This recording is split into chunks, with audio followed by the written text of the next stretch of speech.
Le langage du serpent. Deuxième partie. Je vais répondre à deux questions qui m'ont été posées. La première question qui m'a été posée, nous avons dit que Satan peut posséder un homme parce qu'il a possédé le serpent. Et quelqu'un m'a posé la question, comment se fait-il que Satan peut prendre le corps d'un homme pour atteindre ses objectifs comme le serpent? Et je dis à quelqu'un, c'est possible.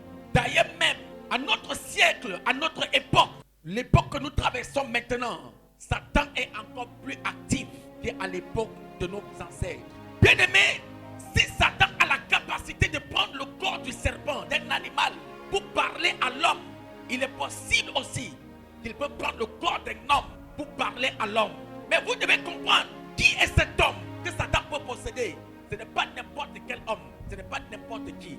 C'est pourquoi quand le serpent arrive au jardin, le serpent ne s'adresse pas à Adam, mais le serpent s'adresse à Ève. Pourquoi le serpent s'adresse à Ève, ne parle pas à Adam? Parce que Ève avait ouvert une porte qui lui donnait accès à Satan, au serpent. Regardez bien aimé, Satan va révolter au ciel. Il arrive sur la terre, Ève et Adam sont dans le jardin.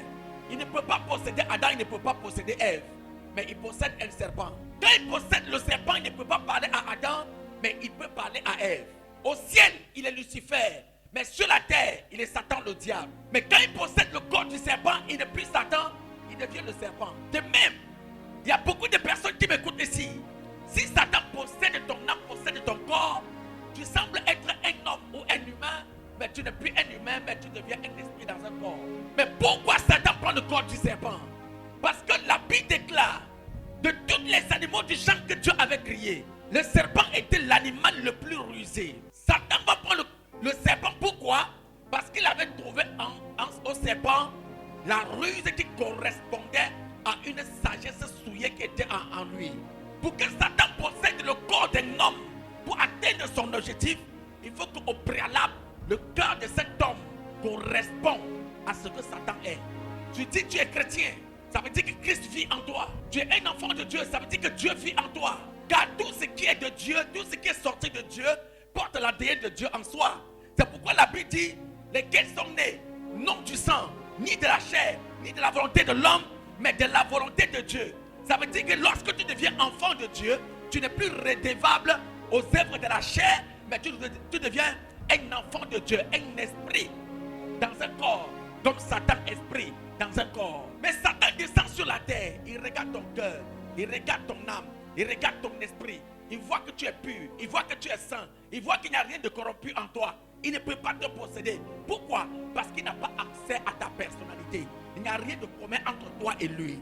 Maintenant, quand Satan t'observe, le diable t'observe, les sorciers, les marabouts t'observent, ils voient en toi la jalousie, l'hypocrisie, le mensonge, le mal. Ils voient en toi toutes sortes de négativité que nous pouvons imaginer sur la terre. Satan dit, voilà, j'ai trouvé un élément qui correspond à mes critères. En cet instant, Satan peut te posséder. Pourquoi? Parce que tu réponds aux critères qui sont en lui, qui est en soi. Dieu est saint, Dieu est pur. Et Dieu étant saint et pur, ne peut pas habiter dans un corps souillé. Donc l'homme, quand il commence à pécher, à faire des choses qui sont négatives aux yeux de l'Éternel, ton corps n'est plus accessible au Saint-Esprit, mais Satan peut avoir accès à ton corps. Et d'où vient la souffrance? D'où vient le malheur? D'où viennent les échecs? D'où viennent les maladies? D'où viennent toutes sortes de douleurs? D'où viennent toutes sortes de grincements de dents sur la terre? Pourquoi? Parce que nous avons donné accès à Satan, nous avons donné la possibilité à Satan d'avoir accès à notre âme, avoir accès à notre corps, avoir accès à notre cœur. Satan ne peut pas posséder un chrétien. Je dis bien un chrétien. Je n'ai pas dit ceux qui se disent être chrétiens. Ceux qui sont vraiment chrétiens. Satan ne peut pas posséder ton corps. Mais si tu te dis être chrétien, mais tu vis comme un païen, comme le serpent qui était aussi dans le jardin avec Adam, mais le serpent était rempli de ruses, Satan te possédera. Il t'utilisera. Tu vivras, au lieu de vivre ta vie, tu vas vivre la vie du serpent. Au lieu de vivre ta vie, tu vives la vie des autres, la vie de Satan, le serpent. Qui est ce serpent qui a la capacité de pouvoir évangéliser l'homme au point où l'homme oublie son maître Dieu, jusqu'à l'homme oublie son créateur Dieu? Ce n'est pas le serpent qui a évangélisé l'homme, mais Satan qui était dans le serpent qui a évangélisé l'homme. Donc, Satan est capable de te posséder, de pouvoir faire des choses que tu ne devais pas faire. C'est pourquoi, regardez, bien-aimés, Jésus marche avec Pierre. Arrivé à un certain moment, Jésus se tourne à cause de Pierre. Au lieu de reprendre de Pierre, il reprend plutôt Satan au travers de Pierre. Pierre, Simon, Satan vous a réclamé. Simon, Satan vous a réclamé. Arrivé à un certain niveau, il ne dit pas Satan vous a réclamé, il dit arrête-moi Satan, en s'adressant à Pierre. Pourquoi?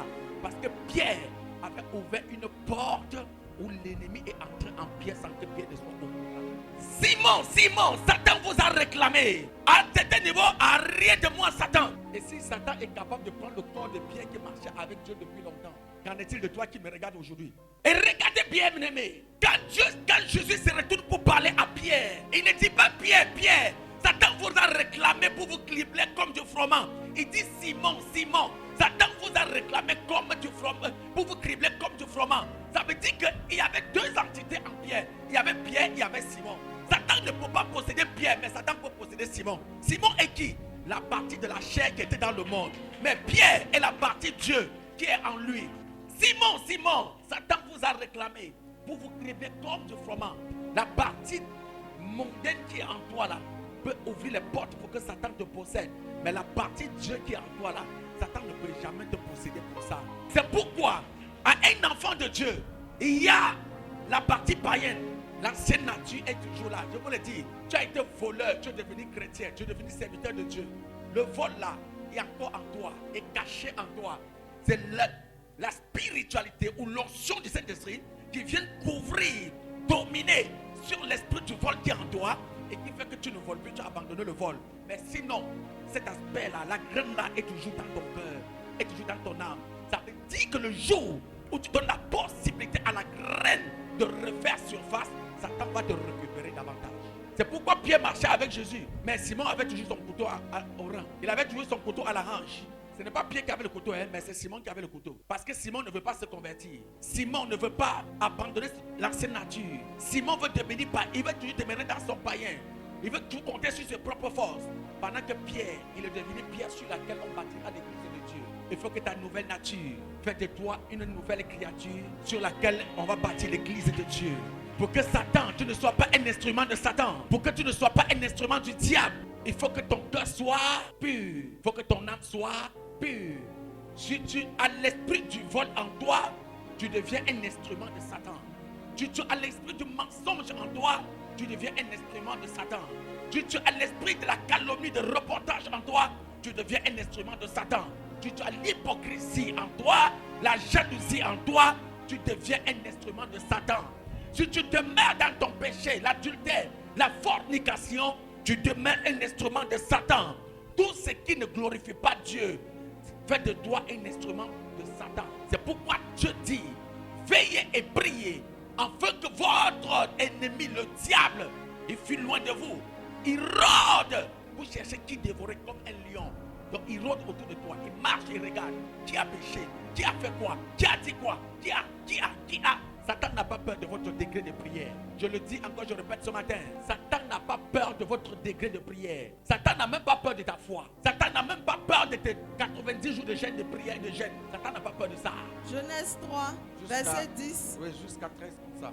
Il répondit, j'ai entendu ta voix dans le jardin et j'ai eu peur. Oui. Parce que je suis nu et je me suis caché. Et l'Éternel Dieu dit, qui t'a appris que tu es nu? Est-ce que tu as mangé de l'arbre dont je t'avais défendu de manger? L'homme répondit, la femme que tu as mise auprès de moi m'a donné l'arbre et j'en ai mangé. Et l'Éternel Dieu dit à la femme, pourquoi as-tu fait cela? La femme répondit, le serpent m'a séduite et j'en ai mangé. L'Éternel Dieu dit au serpent, puisque tu as fait cela, tu seras maudit en tout le bétail et en tous les animaux des champs. Tu marcheras sur ton ventre et tu mangeras de la poussière tous les jours de ta vie. Je mettrai inimitié entre toi et la femme, entre ta postérité et la postérité, entre ta postérité et sa postérité. Genèse 2, verset 22 à 23. Genèse 2. L'Éternel Dieu forma une femme de la côte qu'il avait prise de l'homme et il l'amena vers l'homme. Vers l'homme. Et l'homme dit, voici cette fois-ci, celle qui est os de mes os et chair de ma chair. On l'appellera femme parce qu'elle a été prise de l'homme. Parce qu'elle a été prise de l'homme. Dieu cria tout ce qui est dans les cieux, sur la terre et dans les profondeurs. Il cria les animaux sur la terre. Et tout ce que nous pouvons voir autour de nous, Dieu les a créés. Il cria maintenant les animaux deux à deux. Mais quant à Adam et Ève, il cria Adam et Ève aussi, deux, mais spirituels. Mais dans le physique, il y a Adam seul, Adam charnel. Dans Genèse 1, Dieu cria l'homme et la femme à son image et selon sa ressemblance. Mais dans Genèse 2, où Dieu va faire apparaître tout ce qu'il avait créé dans Genèse 1, il cria seulement l'homme. Et Adam était triste parce qu'il se retrouvait seul. Il sentait qu'il y avait quelque chose qui manquait en lui. Dieu a compris qu'il y avait quelque chose qui manquait en l'homme. Il lui a donné, il a fait endormir Adam, il a pris sa corde et il a fait un être semblable à lui. Celle que nous appelons aujourd'hui la femme. Quand Adam s'est réveillé, écoutez bien la parole du Seigneur, la parole d'Adam. Il se réveille, il regarde Adam, Ève, il regarde sa femme. Dieu ne lui a rien dit. Dieu a juste présenté la femme. La Bible dit quand Dieu fit venir la femme vers Adam. Adam regarde la femme lui-même. Il dit cette fois-ci. Donc maintenant, j'ai vu mon cœur, j'ai vu mon corps. C'est-à-dire, l'os de mes os, ça veut dire, je peux voir l'intérieur de mon corps. La chair de ma chair, ça veut dire, je peux voir mon corps au travers de cette femme. Dieu avait pour habitude de venir au milieu d'Adam et Ève. Pourquoi? Pour se mirer au travers de Dieu. Parce que l'homme est fait à l'image et selon la ressemblance de Dieu. Adam se réveille de son sommeil, il regarde sa femme. Il peut se mirer comme Dieu qui se mire au travers de lui. Lui aussi à son tour, il peut se mirer au travers de sa femme.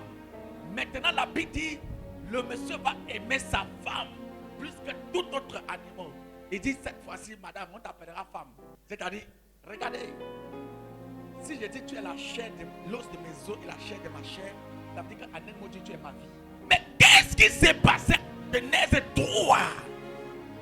Celle que j'ai dit l'os de mes os, la chair de ma chair. J'ai dit à Dieu, c'est elle qui m'a poussé à pécher au lieu d'assumer la responsabilité parce que je l'aime. Car quand on aime quelqu'un, on protège. Quand on aime quelqu'un, on le couvre. On aime quelqu'un, l'amour cache les erreurs. L'amour couvre les fautes. L'amour couvre les fautes. L'amour couvre les erreurs. Mais regardez le degré de l'amour d'Adam envers Ève. Mais regardez le degré de rejet envers Ève. La seule chose qui peut faire que Satan quitte auprès de toi et s'éloigne de toi s'appelle l'amour. C'est pourquoi quand Satan descend dans le jardin, frère, écoutez, l'objectif de Satan c'est d'apporter la division dans le jardin. La division entre l'homme et son créateur. Lorsque Satan arrive, le serpent arrive dans une communauté comme True Light, la première objectif c'est quoi? C'est de semer le mensonge, semer les troubles, semer la haine dans le cœur des uns et des autres pour diviser une communauté, pour diviser une famille. Il y a des personnes qui glorifient ton nom aujourd'hui. Les gens qui vont entendre le langage du serpent, les mêmes personnes vont dire crucifiez-le. Les mêmes personnes vont prendre les pieds pour te lapider. Oh yeah, il faisait des éloges. Yeah, il t'honorait. Yeah, il te valorisait. Yeah, quand la personne, quand on regardait même la personne, on disait non, si on a vu cet homme, on a vu cette femme, c'est qu'on a vu ce monsieur-là, on a vu cette femme-là. Mais aujourd'hui, quand on te voit, on voit l'opposé de la personne que tu glorifiais hier. Il n'y a rien d'amour. Je dis, il n'y a même pas un grain, même pas le reflet de l'amour en Satan, au serpent. C'est pourquoi Satan n'aime pas là où il y a l'union. Satan n'aime pas là où il y a l'amour. Satan n'aime pas là où les gens sont un. Satan n'aime pas là où les gens s'aiment. Vous regardez le monde aujourd'hui. Quand Satan veut détruire, il commence à s'attaquer au foyer. Il commence à s'attaquer à des personnes qui s'aiment. Il commence à s'attaquer à des personnes qui sont unies. Si je t'aime tellement et que mon amour est trop fort pour toi, pour que Satan nous divise là. Hey, tu fais quoi avec le monsieur là? Tu ne le connais pas. Tu fais quoi avec la femme là? Tu ne la connais pas. Je connais son passé, hein. Je connais son passé. L'homme que j'étais hier glorifiait le nom de Satan. Et Satan était content de l'homme que j'étais hier. Et j'avais de la popularité. Et j'étais aimé de tous. Pourquoi? Parce que j'avais de l'argent. Et je satisfais le besoin du monde et le besoin de Satan. Dans les boîtes de nuit, dans les gadas, l'argent coulait piano, on farotait, on chantait nos noms, on faisait nos éloges. On était contents, Satan était content. Le jour où j'ai décidé d'abandonner l'amour du monde pour donner l'amour de Dieu en moi, Satan a déconnecté mes amis, ma famille. Même, j'étais polygame, hein.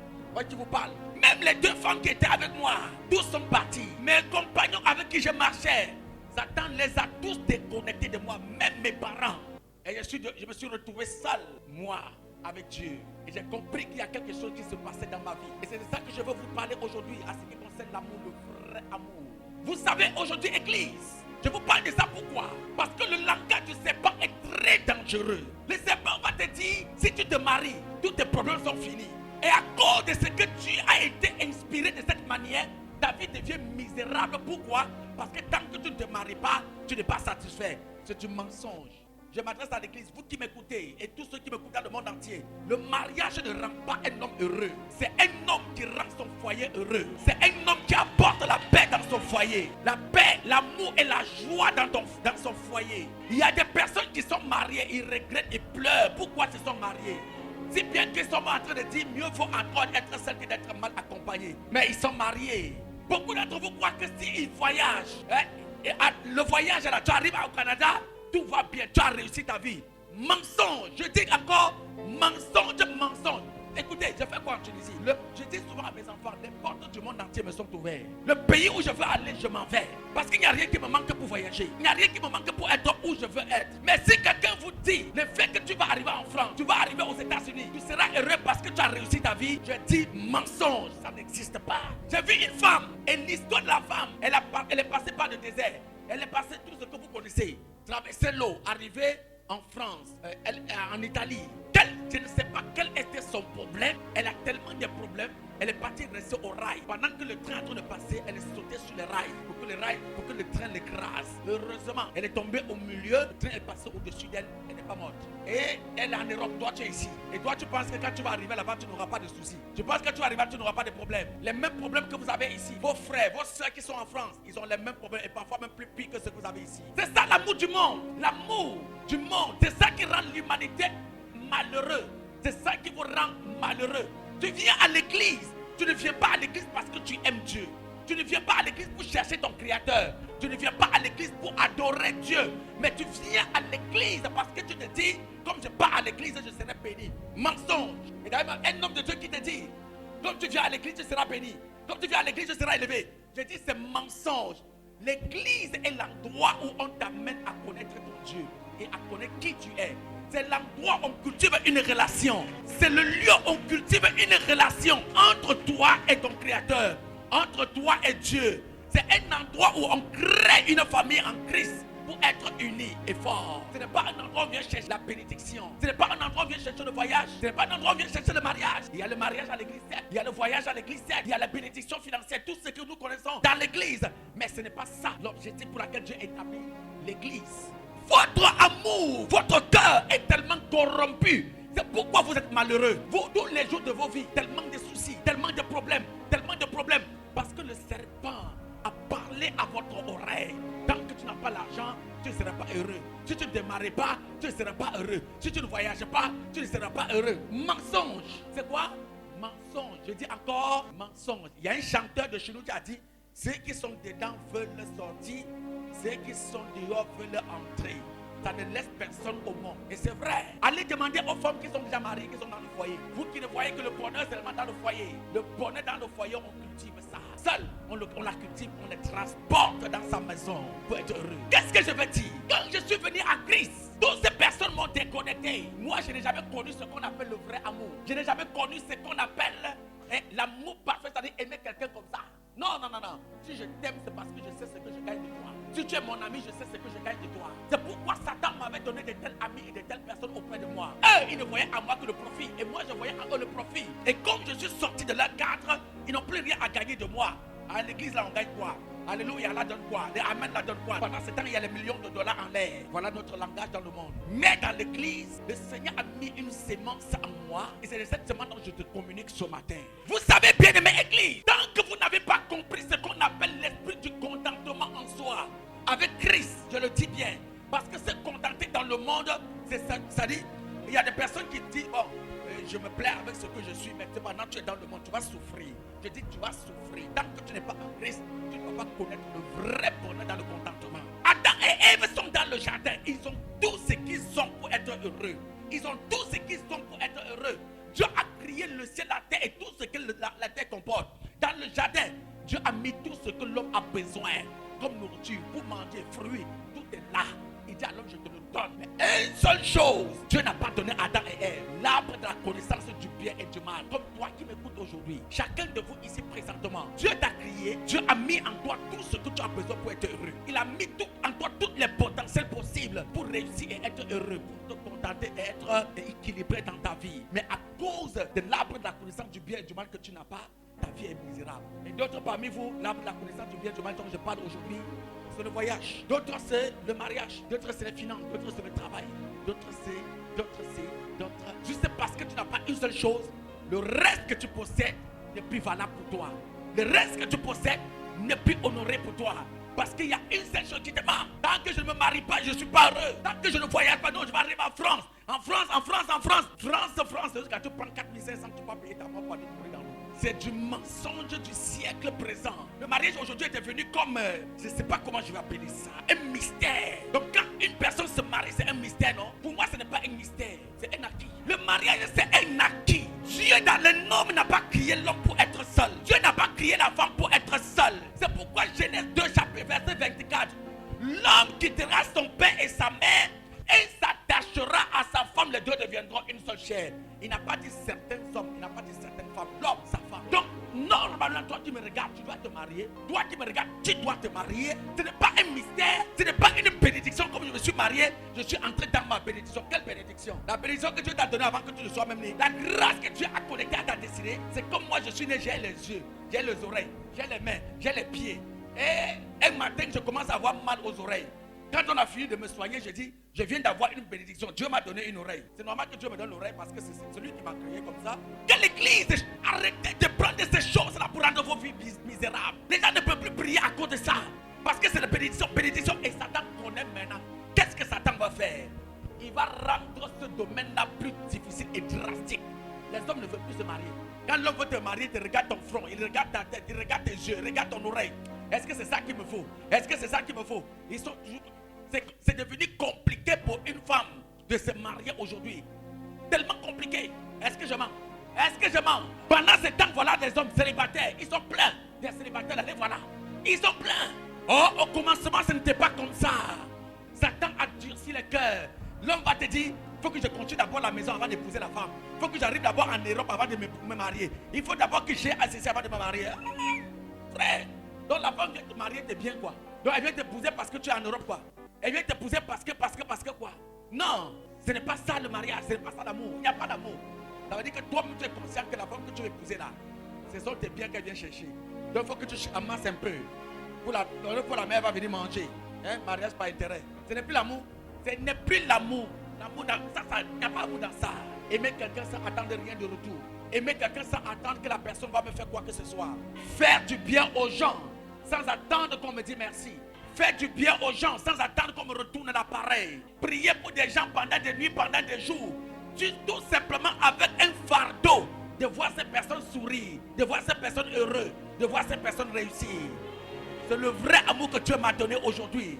Et tant que cet amour n'est pas dans ton cœur, ton amour est fausse. C'est pourquoi vous vous plaignez. On ne m'aime pas. Les gens ne m'aiment pas. Bien sûr, vous ne m'aimez pas, je m'en fous de vous. Mais ce qui est sûr, je vous aime. Vous ne m'aimez pas, je m'en fous de ton amour. Mais ce qui est sûr, j'ai confiance à mon amour pour toi. Un homme a vu un serpent en train de se brûler. L'homme là a couru pour prendre le serpent l'a mordu, pour sauver le serpent du feu. Le serpent lui a mordu. Il a lâché le serpent dans le feu. Il est allé faire le garrot, serrer bien son garrot, revenir prendre le serpent, l'enlever du feu et le mettre dans la forêt. Il y avait un autre homme qui l'observait à distance. Quand il a fini de sauver le serpent, et l'homme est venu lui demander, le serpent là t'a mordu, et pourquoi tu le sauves encore alors qu'il t'a mordu? Il a répondu à l'homme, la nature du serpent c'est de mordre, et ma nature c'est de sauver. La nature des autres c'est de te détester, mais ta nature c'est de les aimer. La nature des autres c'est de te calomnier, mais ta nature c'est de prier pour eux. C'est ça la nature des vrais enfants de Dieu. Tout le monde peut dire tout ce qu'on c'est ça qui est important. C'est ça qui est le plus important. Mais vous devez comprendre que Dieu ne doit jamais t'évaluer en fonction de ce que les gens disent de toi. Mais Dieu t'évalue en fonction de ce que toi tu es. Dieu t'évalue en fonction de ce que tu es. De ce que tu... C'est ça le vrai amour. Aimer quand les gens te rejettent. Aimer quand personne ne te veut. Aimer quand personne ne dit rien de bon de toi. Aimer quand les gens te critiquent. Aimer quand les gens ne te donnent rien. Aimer quand les gens disent même qu'ils ne voient rien de bon en toi. Cet amour-là que Dieu m'a donné. Et c'est ça qui te fera résister au serpent. C'est ça qui va te faire résister au serpent. Oui, le problème avec la génération présente, vous aimez les gens qui vous aiment. Vous aimez les personnes qui vous font du bien. Vous aimez les personnes qui disent du bien de vous. Même les païens le font pareil. Donc si vous aimez les gens qui vous aiment, en quoi êtes-vous différent des païens? En quoi êtes-vous différent des gens du monde? Ça veut dire qu'il n'y a rien de différent entre vous et eux. Christ est venu parmi nous. Celui par qui nous portons le nom chrétien. Il est venu parmi nous. On l'a crucifié. On l'a rejeté. Après avoir accusé, jugé, condamné sur la croix. Il dit, papa, pardonne-les. Car ils ne savent pas ce qu'ils font. Pardonne-les. Car ils ne savent pas ce qu'ils font. Je veux dire à quelqu'un ce matin. Si tu penses que ceux qui te condamnent font mal, il faut bien faire. Si tu penses que ceux qui te condamnent, ils ont tort, fais le contraire pour leur montrer ce qui est bon. Fais le contraire pour montrer ce qui est bon. Parce que eux, ils te condamnent. Parce que leur nature, c'est de condamner.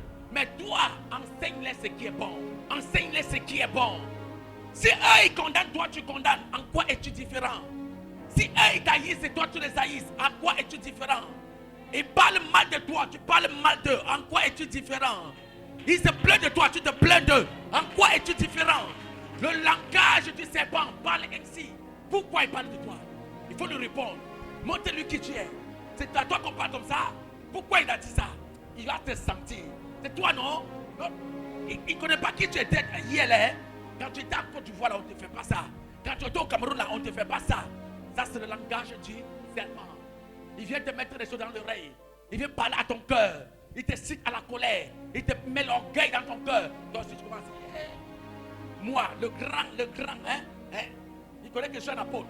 Il connaît l'huile d'onction, l'apôtre des nations. Maman, Dieu te bénit. Moi, apôtre des nations de mon état. On me parle comme ça. C'est le langage du serpent. Le serpent en train de m'inspirer pour apporter la division. Pour apporter l'amour. L'amour chassera Satan de toi. Je vais m'arrêter seulement sur ce point-là aujourd'hui. L'amour chassera Satan de toi. L'amour chassera Satan de toi. L'amour chassera Satan de... L'amour éloignera Satan de toi. Je le dis, l'amour. Vous savez pourquoi l'amour éloignera Satan de vous? Quand on aime quelqu'un, on ne peut pas être hypocrite envers cette personne. Quand on aime quelqu'un, on ne peut pas jalouser la personne. Que Dieu te bénisse, maman. On aime quelqu'un, on ne peut pas être jaloux envers la personne. Écoutez-moi, église. La jalousie, c'est le signe de manque d'amour. L'hypocrisie, c'est le signe de manque d'amour. Et quand on aime quelqu'un, on n'aimerait pas entendre de mauvaises nouvelles de cette personne. Mais il y a des gens qui sont là et prient seulement pour entendre de mauvaises nouvelles de toi. Il y a des gens qui attendent seulement entendre une mauvaise nouvelle de toi. Mais je prie que tous ceux qui attendent de mauvaises nouvelles de toi, ces personnes seront surpris de la gloire de Dieu sur ta vie. Ils seront surpris de la main de Dieu qui va te lever. Ils attendaient le 12e mois pour faire du mal au peuple d'Israël. Mais la Bible déclare au 12e mois, pendant qu'ils attendaient faire du mal au peuple d'Israélien, c'est le contraire qui est arrivé. C'est le contraire qui est à... Ils veulent entendre que tu es malade, mais ils viendront acclamer ta joie. Ils veulent entendre que tu es à l'hôpital, mais ils viendront acclamer le jour de ton mariage, le jour de ton élévation. Ils veulent voir que tu pleures, mais ils viendront témoigner ta joie au nom de Jésus. Je le dis, je répète, toute personne qui attend une mauvaise nouvelle de toi, Dieu va les confondre par la joie. Dieu va les confondre par la joie. Dieu va régir ton cœur. Dieu va régir ton âme. Dieu va régir ta vie. Dieu va régir ta destinée. À partir de ce matin que tu entends ma voix, toutes ces personnes seront confondues. Dans le nom de Jésus. Dans le nom de... Ils n'entendront rien de mauvais de toi. L'amour de Dieu qui surpasse toutes les choses, frères et sœurs. L'église, aimez-vous les uns les autres. Quand Satan, Ève et Adam se sont séparés, Ève est en train de s'occuper d'eux. Pendant qu'Adam s'occupe d'eux, c'est à cet instant que Satan a profité pour parler à Ève du fruit défendu. Toi qui faisais les éloges d'Ève hier, pourquoi tu peux exposer Ève aujourd'hui? Toi qui m'honorais hier, pourquoi tu m'exposes-tu aujourd'hui? Parce que quelque chose est entré dans ton oreille. Lisons 1 Corinthiens 14, verset 7 pour finir ce message aujourd'hui. Elle ne se réjouit point de l'injustice, L'amour ne se réjouit point de l'injustice, mais elle se réjouit de la vérité. elle se réjouit de la vérité. Elle excuse tout, Elle excuse tout, elle croit tout, elle croit tout, elle espère tout, elle espère tout, elle supporte tout. elle supporte tout. Voilà 4 éléments qui doivent caractériser ton amour chaque jour de ta vie. Peuple de Dieu, écoutez-moi, je vous l'ai dit, je ne serai pas long. Vous qui aimez, vous qui vous dites aimer et qui ne parvenez pas à supporter les faiblesses des autres, c'est parce que votre amour n'est pas parfait. Vous qui vous dites aimer et vous ne croyez pas que ceux qui sont malades aujourd'hui ou ceux qui sont mauvais aujourd'hui peuvent être transformés. Vous savez, c'est la partie la plus difficile dans l'amour. Aimer un homme qui a menti de toi. Aimer un homme qui a calomnié contre toi. Aimer un homme qui t'a escroqué. Aimer un homme qui t'a rejeté, qui t'a méprisé. Aimer quelqu'un qui t'a humilié. C'est la partie la plus difficile dans l'amour. Mais c'est la partie la plus puissante. C'est ça qui caractérise le vrai amour. C'est la partie la plus puissante. C'est ça qui caractérise, je dis encore, le vrai amour. Quand on dit on aime quelqu'un, on n'aime pas quelqu'un tout simplement quand tout va bien. On aime quelqu'un rien ne va, quand tout est compliqué, quand tout est difficile. Tu aimes une personne, le lendemain on dit, la personne a pris ton cadet bancaire, il a vidé tout ton compte et il est parti avec. Et la personne revient, tu le reçois. Oui, ça m'est arrivé. Et pour moi c'était trop compliqué même. C'est pourquoi jusqu'aujourd'hui, certaines personnes n'ont jamais compris quel genre d'homme je suis. Quand j'étais dans le monde, faisant tout ce que je viens de vous dire, j'ai eu un argent, j'ai envoyé 35 millions à quelqu'un. À cause de cet argent, on m'a arrêté, je suis allé en prison. On m'a condamné 3 ans de prison avec une amende de 20 000 dirhams, qui est l'équivalent à 6 millions de francs CFA. J'ai fini 3 ans de prison. J'appelle celui à qui j'avais envoyé l'argent pour payer mon amende pour sortir. On me dit qu'il n'y a pas l'argent. Et je suis en prison. Si je n'ai pas payé l'amende, je dois purger la peine de cette amende 7 mois avant de sortir. J'ai appelé un ami, l'ami a payé l'amende, je suis sorti. Je retourne au pays, je demande l'argent, on me dit qu'il n'y a pas l'argent. On m'a montré un terrain qu'on avait acheté à 1 700 000. On me dit ça c'est ton terrain. Je suis allé dans ma chambre de l'hôtel. J'ai pleuré, toutes les larmes de mon corps. J'appelle un ami, je lui dis voici ce qui m'arrive. Mon ami me dit on doit kidnapper la personne.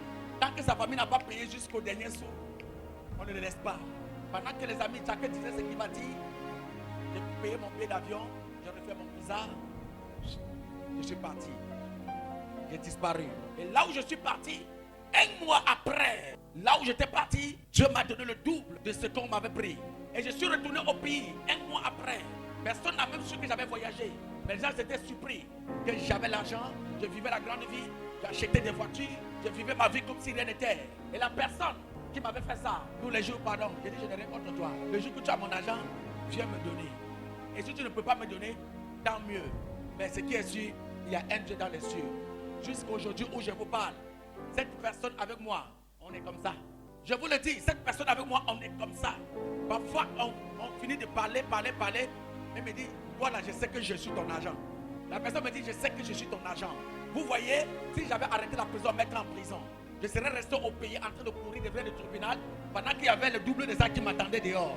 Si j'étais resté au pays, l'arrêter, kidnapper comme mes amis me disaient, je devais perdre soit un ami, je devais perdre une personne qui m'était chère, qui était autrefois jadis chère à mes yeux, mais gloire à Dieu, j'ai pu surmonter et jusqu'aujourd'hui, c'est une histoire que je peux raconter et je suis heureux de raconter.